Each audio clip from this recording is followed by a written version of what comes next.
Welcome to Pyuncut Life Philosophy, where we dive deep into the timeless wisdom that shapes our inner worlds and guides us toward greater understanding and peace. I'm your host, and today we're exploring one of the most profound teachings from the spiritual master Osho. This too shall pass. This simple phrase carries the weight of eternity, reminding us of life's fleeting nature and the freedom that comes from embracing it. Drawing from a reflective talk shared in a recent video, we'll unpack the core ideas of impermanence, detachment, and inner witnessing, weaving in insights that can transform how we navigate joy, sorrow, and everything in between. Let's journey together into this wisdom, allowing it to touch our hearts and awaken a deeper sense of balance. At the heart of Osho's message is the recognition that life is an ever-flowing river, where nothing, no emotion, no circumstance, no achievement, stays fixed. He begins by addressing our common illusion. When happiness arrives, we cling to it as if it were eternal, and when sorrow strikes, we despair as though it will never end. But Osho gently points out that time is the great equalizer, turning kings into beggars and beggars into kings, reducing epic loves and wars to mere footnotes in history. This impermanence isn't a curse, it's the essence of existence. As Osho shares, understanding that every stage is temporary allows us to truly live, free from the chains of expectation. Osho, the key figure in this exploration, emerges as a modern mystic and archetype of the enlightened rebel. Born Rajneesh Chandra Mohan in India in 1931, he later became known worldwide as Osho, challenging conventional religion with his emphasis on meditation, awareness, and joyful living. He wasn't a traditional guru but a provocative guide who drew from Zen, Sufism, Taoism, and Eastern philosophies, blending them with psychological insights to make spirituality accessible and dynamic. In this teaching, Osho embodies the archetype of the wise witness, the one who observes life's drama without getting entangled in it. He's like the ancient storyteller who uses parables to reveal truths, but with a contemporary edge that resonates in our fast-paced world. His voice carries a soothing authority, inviting us to see beyond the surface of our experiences.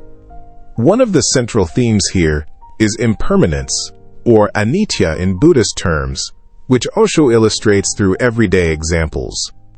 He reminds us that financial crises, illnesses, broken relationships, or profound losses feel like the end in the moment. But looking back, we've survived similar storms before. Your deepest sorrows and your greatest successes, he says, time has turned how many kings into beggars and how many beggars into kings. This theme echoes across spiritual traditions. Consider the words of the ancient Greek philosopher Heraclitus. No man ever steps in the same river twice, for it's not the same river and he's not the same man. Just as the river flows onward, so does life, carrying away what we thought was solid. Osho builds on this by urging us to reflect on our past. Those childhood heartaches that once seemed world-ending now bring a smile, proving that pain fades into memory, and even memories blur with time. Amid all that's temporary, body, thoughts, emotions, what remains is the observer, the soul, the consciousness beyond time. This is the aha that shifts everything. When all this passes, what will be left? It's the soul's awakening, where life ceases to be a burden and becomes a celebration. As the Sufi poet Rumi put it, "Don't grieve. Anything you lose comes round in another form." In this moment, impermanence isn't loss. It's the doorway to liberation, freeing us from ego's grip and inviting us into a state of effortless flow. This revelatory insight carries immense transformative power, emotionally reshaping how we engage with the world. It evokes a quiet joy, a lightness that Osho describes as making life simple and lighter. No longer burdened by the need to control or resist, we flow with existence, turning struggles into pilgrimages, and moments into treasures. The emotional depth here is palpable, a warm embrace of acceptance that heals old wounds and prevents new ones. It cultivates humility in triumph, courage in adversity, and gratitude in all things, fostering a heart that's open, resilient, and profoundly at peace. In conclusion, Osho's "This too shall pass" is more than a phrase. It's a mantra for living fully in an ever-changing world. We've explored its core ideas of impermanence and detachment, seen Osho as the archetype of the wise witness, delved into themes of balance and meditation, and uncovered pivotal insights that lead to the revelatory awakening of our eternal self, incorporating wisdom like the Buddha's observation: everything that has a beginning has an ending. Make your peace with that and all will be well. We're reminded that this acceptance brings not resignation, but vibrant freedom.